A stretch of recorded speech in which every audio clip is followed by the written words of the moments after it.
So I went to Florida this week. I went for the beaches in Panama City, but I did want to go visit a little state park that was north of Panama City, about 30 minutes, called Ponce de Leon State Park. Ponce de Leon was an explorer who was looking for the legendary Fountain of Youth. The legend of the Fountain of Youth was that if you dipped yourself in it, you would become younger, hence the name, the Fountain of Youth. This state park claims to be the actual location where Ponce de Leon said the Fountain of Youth was. And you can see that it's actually a really nice place. It's been converted into kind of like a pool area.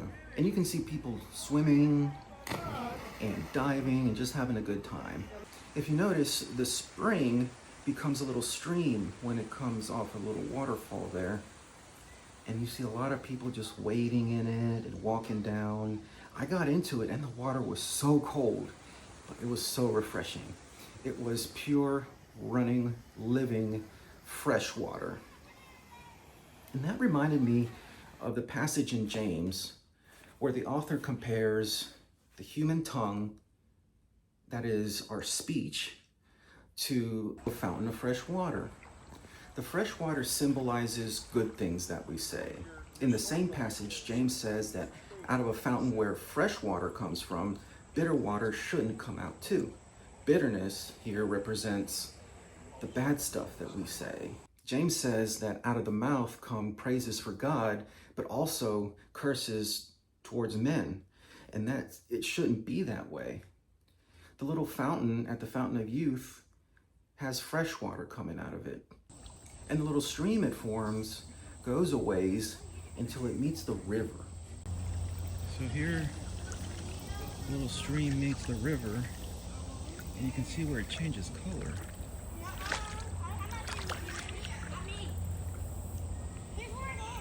The river is brown, as opposed to the clear water of the little creek here. And there weren't even any fish in the water. It was just clear. I bet you could have drank it. The fresh water and the muddy water just come together at a kind of a border. But eventually the waters do mix. And when the fresh water gets contaminated, it's not fresh water anymore. So what James is saying is that even though we might have a tongue that professes praise and worship to God, when we curse people that are made in God's image, when we insult them and put them down, that negates the fresh water that's coming out. That makes it bitter. It contaminates it. You can't call it fresh water anymore.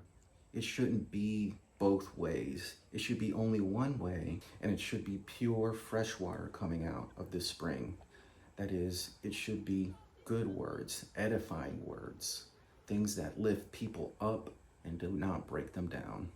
I just wanted to share that with y'all. I thought y'all would enjoy it. And if you see this video, I ask you to pray for my puppy Max. He's the mascot of this show, and he's not feeling well lately. Please pray for him that he'll recover quickly. Hey guys, thanks for joining me on another episode of the Apawlogetics podcast. And like I always ask my patients, any questions, any concerns, leave them below. And be sure to like, share, and paw that subscribe button so that algorithm can help others sniff this podcast out.